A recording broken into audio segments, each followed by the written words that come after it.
अच्छा, अभी हमने ना थोड़ी सी बात करनी है न्यू की और दिस की। इसके लिए भी हमें क्रोम चाहिए, वो उसको रखते हैं। ऑब्जेक्ट क्रिएट करने के ना बहुत सारे मेथड हैं। एक तो मेथड आपको पता ही है सारा, let person is equal to object literal के थ्रू हम करते हैं नेम, ऐसे उसकी प्रॉपर्टी और उसकी वैल्यू दे देते हैं। ठीक है, ये ये सबको पता है, ऑब्जेक्ट लिटरल इसको कहते हैं। और मेथड इसके object dot assign, object dot create, वो भी हैं। फिर एक ऑब्जेक्ट हम क्रिएट कर सकते हैं फंक्शंस के थ्रू, कंस्ट्रक्टर फंक्शंस के थ्रू। देखते हैं अभी फंक्शन। मैं एक यूजर का फंक्शन बनाता हूँ, वो क्या लेगा, नेम। ठीक है, और स्ट्रिंग होगा। यहां से हमें एज, एज पे ही रहते हैं, नंबर होगा। यहीं से हमें दिस की और न्यू की समझ आएगी। अब मुझसे पूछा था हम दिस क्यों यूज करते हैं। देखिए, दिस एक्चुअल में यूज होता है कॉन्टेक्स्ट के लिए। कॉन्टेक्स्ट के लिए मैं अगर आपको कहूं कि मैं आपको खाना खिलाऊंगा, ठीक है। अब आपको, आप ये समझ आ गया खाना खिलाएंगे, लेकिन इसका कॉन्टेक्स्ट कोई नहीं है कि कब खाना खिलाऊंगा। मैं अगर आपको कहूं नेक्स्ट मंडे को खाना खिलाऊंगा, मैंने कॉन्टेक्स्ट बता दिया। अब आपको पता चल गया यार नेक्स्ट मंडे को खाना खिलाएंगे। ठीक है, इसी तरह से पक्की जो बात है हम, सर। जी, मैंने कहा पक्की बात है, नेक्स्ट मंडे को खाना खिला रहे हैं। नहीं, ये ये ये फॉल्स ही होगा। जब चाहे यार खाना खा लें, कोई इश्यू नहीं है। ठीक है, अब यहां पे जो दिस है ना, वो एज अ कॉन्टेक्स्ट यूज होता है। अगर मैं यहां पे दिस, इधर मैं कंसोल डॉट लॉग, मैं बाद में करूंगा दिस। यहां पे जो दिस होगा ना, ये इस फंक्शन का कॉन्टेक्स्ट है, इस फंक्शन का कॉन्टेक्स्ट है। ठीक है, अब देखें मैं दिस यूज क्यों करता हूं। मैं लेट से इधर एक वेरिएबल है मेरा, let name is equal to Rehan. ठीक है, यहाँ पे फॉर द टाइम बीइंग हम इसको करते हैं, ये नहीं डिक्लेयर करने देगा, नेम वन करूंगा मैं। चलो, दिस डॉट नेम वन। अब अगर मैं दिस डॉट नेम वन करता हूं ना, तो ये क्या करेगा, ये इस वेरिएबल में वैल्यू स्टोर कर देगा जो भी मैं इस फंक्शन के थ्रू दूंगा। ये क्या करेगा, इस वेरिएबल में स्टोर कर देगा। ऐसे ही है ना, क्योंकि अगर हम लेक्सिकल स्कोपिंग आपने पढ़ी है, तो इस टाइम पे लेट का जो स्कोप है, जो माय नेम का, जो नेम वन का स्कोप है, वो ये सारा स्कोप बनता है। ठीक है, तो मैं क्या चाहता हूं, मैं अगर मैं सिंपल, सॉरी दिस नहीं, मैं सिंपल नेम वन में कोई वैल्यू स्टोर करूंगा तो वो इसमें करेगा। लेकिन मैं इसको कहता हूं कि भाई मुझे इसमें नहीं स्टोर करनी, मुझे किस में स्टोर करनी है, जो मेरा ये कॉन्टेक्स्ट है इसमें। मेरा कॉन्टेक्स्ट क्या है, मैं उसको कॉन्टेक्स्ट बनाने के बताने के लिए दिस यूज करता दिस डॉट हूं। यूजर होगा ना सर? ठीक है, मैं कॉन्टेक्स्ट बताने के लिए ये यूज करता हूं दिस का कीवर्ड। दिस डॉट यूजर नहीं, ये यूजर का हमारा तो फंक्शन है। दिस डॉट नेम कर लें आप, कोई प्रॉब्लम नहीं है। This dot name is equal to name. ठीक है, अब ये नेम क्या है, मैं कहता हूं कि मैं इस फंक्शन के थ्रू जो ऑब्जेक्ट क्रिएट करूंगा, उसकी प्रॉपर्टी नेम होगी, और उसमें वैल्यू कौन सी स्टोर होगी, ये वाली। अब इस नेम को मैं ए कर दूं अगर, तो भी कोई इशू नहीं है, बी कर दूं तो भी कोई इशू नहीं है। ठीक है, this dot age is equal to B, मैं ये भी कर सकता हूं। बट आपको पता है कि हम इस तरीके के रखते होते हैं ताकि हमें समझ आए और रीडेबिलिटी बेहतर हो, और जो हमारा कोड रीड करे उसके लिए भी आसानी हो। ये हो गया। अब ये क्या करेगा, ये हमें ऑब्जेक्ट क्रिएट करके देगा। अब मैं फॉर द टाइम सर वो बीइंग, एरर क्यों दे रहा था बी पे? किधर, यहाँ पे बी लिखा हुआ था ना, बी जी डिफाइंड सर। नहीं है। अच्छा, बी डिवाइड। ये तो सर सिंपल नेम है। की जगह कोई ये देखिए, नेम नहीं दे सकते? कोई भी दे सकते हैं, मैंने भी ए दिया था ना यहाँ पे, नहीं नहीं, यहाँ इक्वल के पे, बाद। यार जी ये जी। जो आपका यहाँ पे पैरामीटर डिफाइन है वही दोगे ना। मैंने पैरामीटर ए डिफाइन किया था तो ए लिख के दिखाया था आपको कि वो दे सकते हैं। वो मैंने दिखाया था आपको कि वो लिख सकते हैं, सर ये कोई वाला भी जो नेम दे नेम है सकते। वो हमने दिस स्टार नेम के साथ नहीं किया।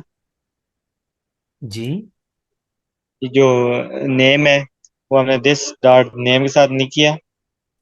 दिस डॉट नेम मेरी कोई और चीज है, ये मेरी कोई और चीज है, इसको फिर इसी तरह से करते हैं, छोड़ दें सर आप। यहाँ पे अगर हम इसकी वैल्यू दे दें, लाइक दिस डॉट नेम के आगे अगर उसका वो एक्चुअल वैल्यू दे दें तो फिर। यार अभी रुके तो सही ना, मैं जो बात या वो बात जो मैं बताना चाह रहा हूँ, दे सकते हैं इसकी चलो वैल्यू ठीक भी है। दे देंगे, वो बात तो समझने की कोशिश करें ना। इसकी वैल्यू मैं यहां पे भी दे सकता हूं, फिर ये नहीं दूंगा मैं, ये पैरामीटर नहीं दूंगा मैं, अभी ऑब्जेक्ट क्रिएट करने लगा हूं, कंस्ट्रक्टर है। देखे तो सही ना, आगे चलें। रिटर्न, मैं इसको कर देता हूं दिस, ठीक है। ये फॉर द टाइम बिंग मैं ये कर रहा हूं। मैं अब क्या कर रहा हूं, यहां पे अभी मैं एक काम करता हूं, कंसोल डॉट लॉग, बल्कि फंक्शन को पहले कॉल करते हैं, let user one is equal to, अब मैं ये फंक्शन को कॉल कर रहा हूं अपने यूजर के फंक्शन को, यूजर। ठीक है। इसमें मैं नेम दे रहा हूं, पहला नेम रेहान दूंगा, सेकंड नेम मैं एज दे रहा हूं 32, ठीक है। अब यहां पे मैं कंसोल डॉट लॉग करूं तो आप देखें क्या होता है। इसको मुझे बड़ा करना पड़ेगा। कंसोल डॉट लॉग मैंने किया, एक तो मेरा देखें ये प्रॉपर्टीज आ गई, नेम रेहान एज 32 आ गई। हम्म। दूसरा उसने ये जितना भी ये पार्ट दिया है, ये जितना भी उसने मुझे पार्ट दिया है, ये क्या दिया, कॉन्टेक्स्ट दिया है दिस का। ये क्या दिया है, दिस का कॉन्टेक्स्ट दिया है मुझे साथ में, कि मेरे दिस का कॉन्टेक्स्ट क्या है, ठीक हो गया। तो ये मेरा साथ प्रिंट कराने का मकसद ये था। दिस क्या एक्चुअल में होता है, दिस आपका कॉन्टेक्स्ट होता है। अगर मैं अकेला दिस को प्रिंट करूं तो वो चलें वो बाद में करेंगे, उसको छोड़ें अभी। तो दिस मेरा, जो भी मैं यहां पे ये ले रहा हूं ना, तो दिस के कॉन्टेक्स्ट में देखें क्या आ गया मेरा, ये भी आ गया, नेम और रेहान भी आ गया, ठीक है। अब एक काम, मैंने यहां पे देखें एक न्यू यूजर, न्यू का कीवर्ड यूज नहीं किया, ठीक है। न्यू का कीवर्ड मैंने यूज नहीं किया इस कंस्ट्रक्टर के साथ। अब इस दिस की समझ आ गई आपको, इसका ये स्कोप बताता है हमारा। अच्छा, इसका एक और ग्लोबल स्कोप क्या होता है दिस का, ये आपको यहां पे भी दिखा दूंगा। एक दिस का जो ग्लोबल स्कोप होता है ना, वो क्या होती है, ब्राउजर के केस में जो विंडो है, विंडो हमने जिसमें पढ़ी थी जो एपीआईज होती हैं, ठीक है, जिसमें एपीआईज होती हैं, वो दिस का स्कोप होता है। अब उसमें देखें ये सारी चीजें, ये उसके स्कोप में आती हैं। फैच भी आएगा यहाँ पे, फैच भी आएगा समवेयर इसके, आई थिंक ये यहाँ पे आएगा, एनएमपी एस एस, हम बहुत यूज किया है हमने। सेट टाइम आउट ये आ गया, सेट टाइम आउट भी आ गया। ये जो वेब एपीआईज हमने पढ़ी थी, ये दिस का ग्लोबल स्कोप है ब्राउजर में, ठीक हो गया। अच्छा, वापस चलते हैं हम अपने इस बात के ऊपर। अब यहां पे मैंने इंस्टेंस क्रिएट किया इस कंस्ट्रक्टर फंक्शन का, ठीक है, लेकिन विदाउट न्यू किया। विदाउट मैंने न्यू किया तो इससे होता क्या है, इसको हम ऐसे कर लेते हैं, कंसोल डॉट लॉग, यहां पे करूंगा बिफोर, और यहां पे कर दूंगा यूजर वन, ठीक है। अच्छा, इसको कमेंट कर देते हैं। यहां पे मैं क्या करता हूं, लेट यूजर टू करता हूं मैं, यूजर टू, ठीक है। एक और मैं ऑब्जेक्ट क्रिएट करता हूं या इंस्टेंस क्रिएट करता हूं मूसा के नेम का, और 24 इधर कर देता हूं। अब यहां पे मैं फिर दोबारा प्रिंट करता हूं कंसोल, इसी को कॉपी कर लेते हैं पहले, ये यूजर टू है हमारा, ठीक है, और इसकी वैल्यू हम यहाँ पे कर देते हैं। अब दोबारा मैं एक कंसोल डॉट लॉग लिखता हूँ। अब आफ्टर यूजर, आफ्टर, ये दोबारा से यूजर वन ही लिखते हैं। अब मेरा इस क्रिएशन के बाद क्या आएगा, यूजर वन। ये इंटरेस्टिंग चीज आप देखेंगे।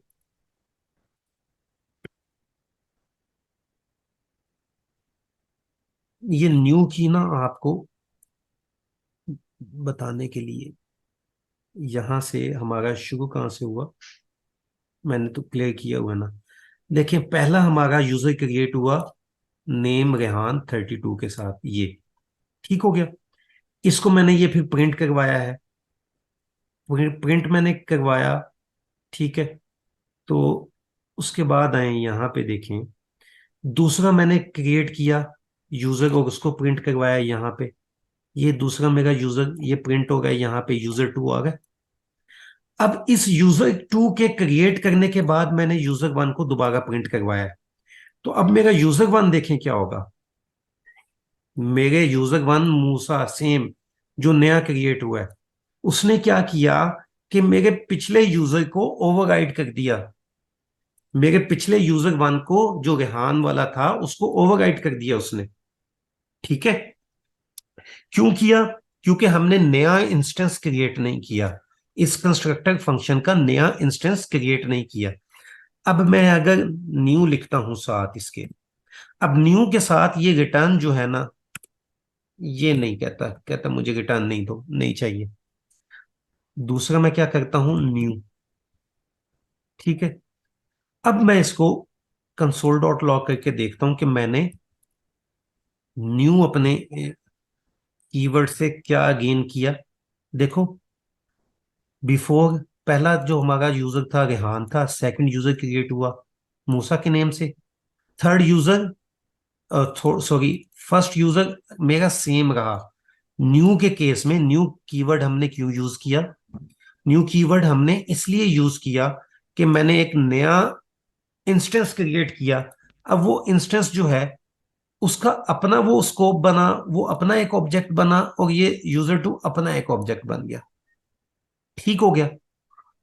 ये चीज समझ आई है किसी को कि न्यू का फायदा क्या है, न्यू हम यूज क्यों करते हैं कंस्ट्रक्टर फंक्शन में? यहां पे हम न्यू यूज कर रहे थे ना, और इसका भी आपको पता चल गया ये क्या है, ये फंक्शन है। अब आप यहां पे हमने डिफाइन नहीं किया था, उसके बावजूद हम कंस्ट्रक्टर को कॉल कर रहे थे, तो आपको सर ये, जो आउटपुट के अंदर वो गेटर सेटर और काफी लंबा चौड़ा लिखा हुआ आ रहा था वो भी खत्म हो गया।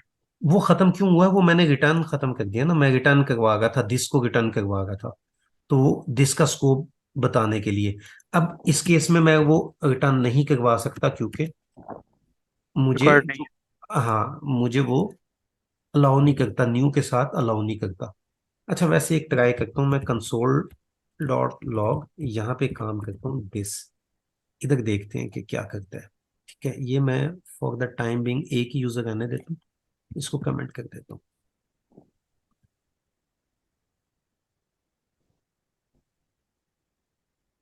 अभी क्या है मेरे पास, सॉरी हो गया प्रिंट। सॉरी सॉरी, क्या हो गया? अच्छा, अब प्रिंट क्या हुआ है देखिए, प्रिंट क्या हुआ है, ये बिफोर से यूजर, पहले यूजर नहीं प्रिंट नहीं हो नहीं, एक ही देखें एक्चुअल में तो हमने ये वाला कंसोल डॉट लॉग ये आ गया बिफोर यूजर, ये आ गया ना, ये गया। वाला ये आ गया, ये क्या चीज है, ये बताएं।